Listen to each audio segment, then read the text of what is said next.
It's early February 2026, and we are on alert.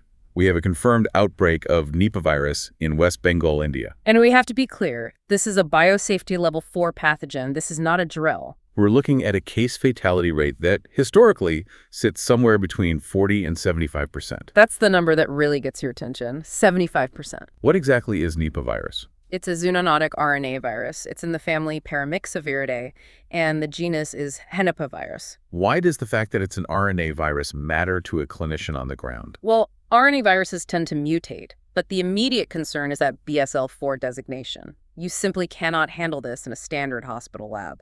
It demands maximum containment. Understood. Let's talk mechanism of entry. How does this virus get into our cells? This is really the most specific part of its pathology.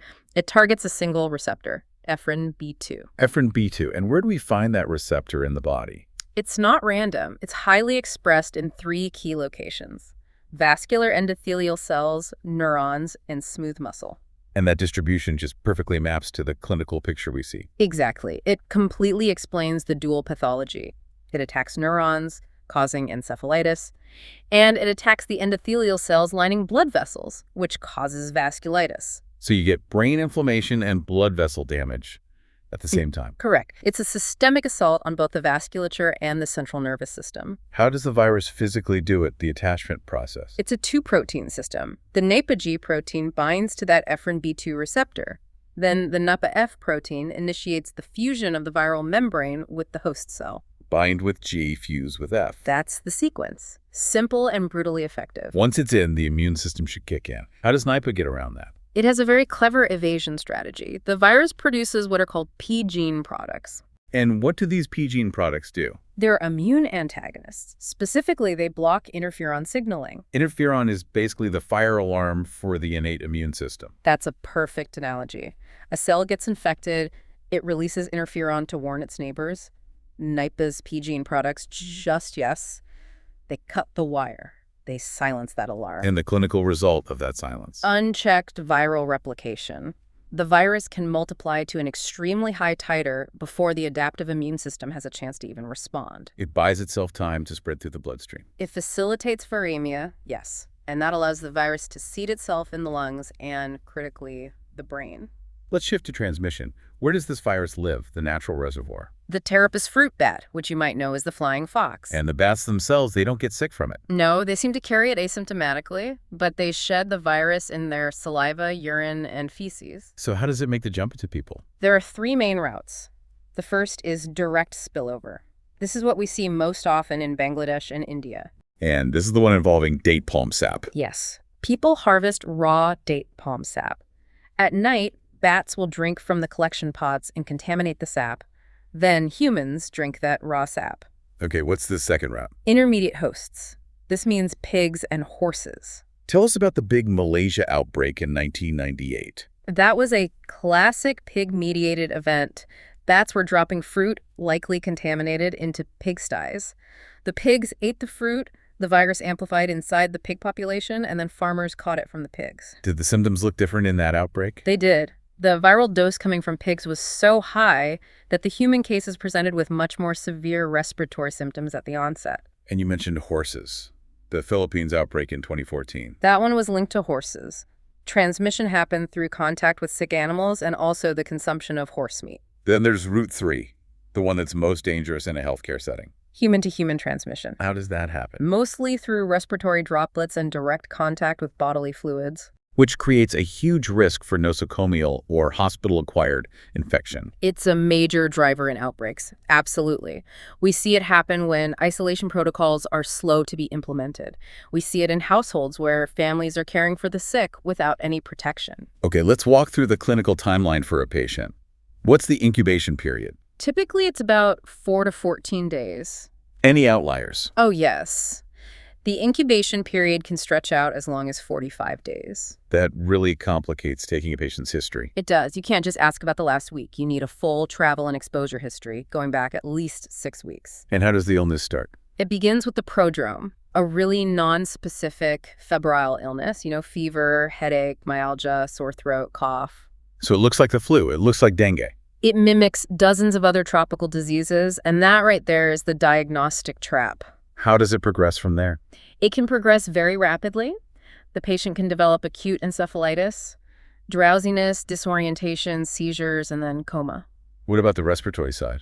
In severe cases, it can progress to acute respiratory distress syndrome, or ARDS. We tend to see that more in outbreaks that have an intermediate host, like pigs. So focusing on differential diagnosis, how do you tell Nipah apart from, say, Japanese encephalitis? Clinically, it is very, very difficult. Both can present with fever and altered mental status. So what's the key differentiator to look for? Clustering. Japanese encephalitis is spread by mosquitoes, so it rarely clusters within a single household, but Nipah spreads person to person. If you see multiple family members getting sick, you have to think Nipah. The history is everything. You have to ask about the date palm sap, ask about sick animals, and always ask about sick contacts. All right, let's talk about getting a definitive diagnosis. What's the gold standard? That would be reverse transcription polymerase chain reaction, RT-PCR, What kind of samples do you need? throat swabs, cerebrospinal fluid, and urine. Urine is an interesting one. It's a very valuable sample. The virus is shed in the urine, so it's non-invasive, but of course collecting it still carries a significant risk. What about imaging? What would we see on an MRI scan? You want to look for hyperintensities on the FELIAR sequence, And where are these lesions located? typically in the brainstem and the cerebral cortex. What are those lesions pathologically? The microinfarctions, tiny little strokes caused by the vasculitis. It's a very specific finding for Nipah encephalitis. And can we run these tests in any hospital lab? Absolutely not. Any virus isolation must be done in a biosafety level 4 facility. You collect the sample and you ship it to a designated reference lab. Let's put this 2026 outbreak into context. Can you review the epidemiology for us? The first major recognized outbreak was Malaysia, 1998 to 1999. We saw 283 cases and 109 deaths. Then the Philippines in 2014. A smaller outbreak, just 17 cases. But the fatality rate was an astounding 82%. And the outbreaks in India and Bangladesh are almost an annual occurrence. They are. They're seasonal. They correlate directly with the date palm sap harvest, which runs from December through May. And what's the latest on the current West Bengal situation? We have confirmed cases. And we know enhanced screening protocols are now active in neighboring countries like Myanmar. Why does the geographic range of this virus seem to be expanding? It's because the Terapus bat's range is shifting. Climate change and changes in land use are pushing these bats into new territories. Closer to human settlements. Exactly. Deforestation forces them to forage in new places, like orchards and farms. This increases the contact interface between the bats, livestock, and humans. Okay, management. You get a positive PCR back. What is the treatment? It is supportive care only. There is no licensed antiviral. There is no licensed vaccine. So you're managing organ failure. You are. Mechanical ventilation for respiratory failure. Intensive care and seizure management for the encephalitis. Are there any investigational drugs? Yes. The most promising one is called M102.4. What is that? It's a human monoclonal antibody. And how does it work? It's designed to bind to the Nipah protein. So it blocks the protein that the virus uses to attach. That's right. By binding to the G protein, it prevents the virus from ever attaching to the efferin B2 receptor. It neutralizes it before it can even get inside the cell. Is it widely available? No, it's only available under compassionate use protocols. You have to contact public health authorities to request access to the stockpile. What about some of the antivirals we've heard about, like remdesivir? It shows some efficacy in vitro, so in a test tube. But the clinical evidence for it in actual human Nipah cases is just not robust. And favipiravir? It's a similar story. Some in vitro activity, but no definitive clinical trials for Nipah. I know ribavirin was used in the early outbreaks. It was, yes. But later studies showed it didn't significantly reduce mortality. It's not considered a standard of care anymore. And what about vaccines? Where are we in that pipeline? The pipeline is definitely active. There are mRNA vaccines in development. So a similar platform to the COVID-19 vaccines? Yes. And also virus-like particles and subunit vaccines that are targeting those GNF glycoproteins. But today, in February 2026, there is nothing on the shelf. Nothing licensed, no. Prevention is our only real shield. So let's talk about prevention. How do we protect healthcare providers? It comes down to strict infection control. Isolation is step one.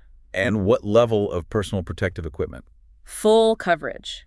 Gown, gloves, eye protection, and an N95 respirator or higher. It's an enveloped virus, right? It is, which is good news. It means it's susceptible to standard disinfectants. Soap and water, bleach solutions, hand hygiene is extremely effective if it's practiced rigorously.